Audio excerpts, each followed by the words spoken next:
If you're watching this and you see me here, it's a good chance that it's Wednesday, and that means it's time for Nichole's Notions. And this week we have stabilizers! We've got cutaway, we've got mesh, we've got topper! Here at Pick Your Stitch, we have three main brands of stabilizer that we carry. We have Floriani, we have OESD, and we have Inspira. Sometimes when you are doing embroidery, it can be really hard to try and decide what type of stabilizer you want to use. But I'm going to tell you a secret, so make sure you're listening. Are you listening?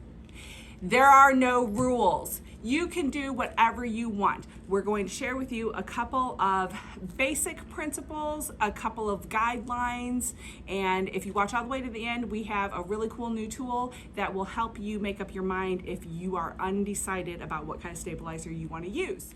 A poly mesh stabilizer is probably one of the most common stabilizers used. It is a lightweight stabilizer that you can leave in your projects if you want to, but you can also cut it away if you don't want to leave it in your project. One layer of poly mesh, most manufacturers recommend it will hold 6,000 stitches. That means if you have a project that has more than 6,000 stitches in it, you're going to want to double up on your stabilizer. And the way you want to do that is you want to lay it at a 45-degree angle because that will provide the best amount of structure. Cutaway and tearaway stabilizer look pretty much the same. The cutaway is going to be a little bit thicker. Cutaway will hold more stitches than a tearaway, and you want to make sure that you're using a cutaway when you're working with knit fabrics or stretchy fabrics.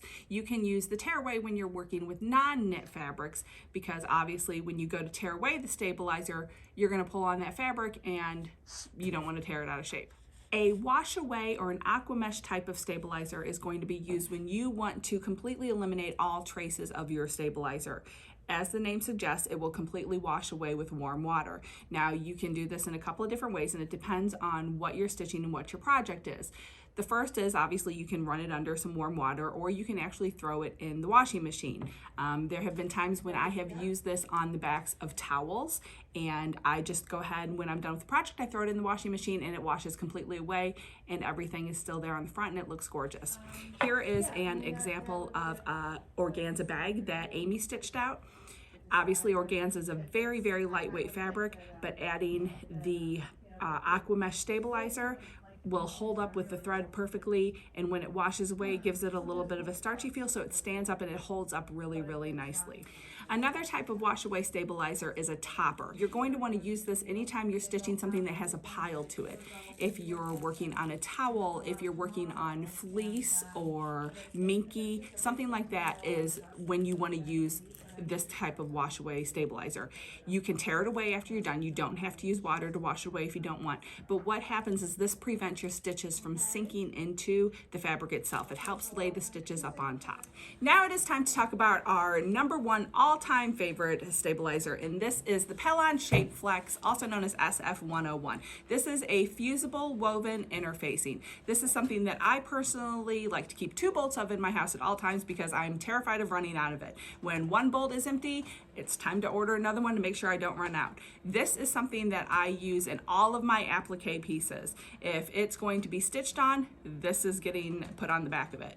It will give the fabric a little bit of body, make it a little bit more firm, give it the ability to hold stitches a little bit better. This is also something that gets used in bag making a lot. This is a product that can be used in t-shirt quilts. You need to back your t-shirts because they're stretchy and you don't want them to stretch out of place. This is a fabulous stabilizer to use on that. So we covered a couple of the basic general all-purpose stabilizers and you're thinking, okay, well that's great, but I need to sew on a ball cap or I need to sew on silk and I don't know what to use for that. This is the tool for you. This is the Embroiderers Compass from Dime.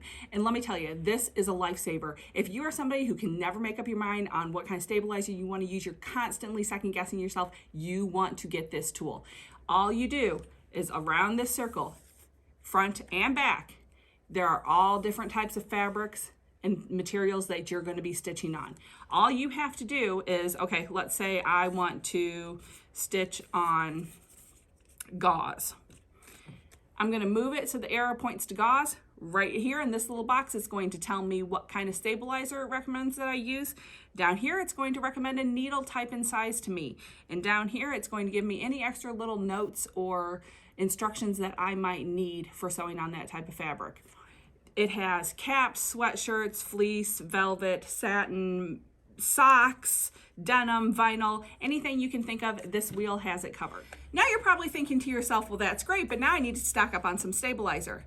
Between now and next Wednesday, February 24th, all of our stabilizer is going to be 25% off, as well as this Embroiderers Compass, 25% off. Thank you for joining us for week 3 of National Embroidery Month. We look forward to seeing you next Wednesday for another episode of Nichole's Notions.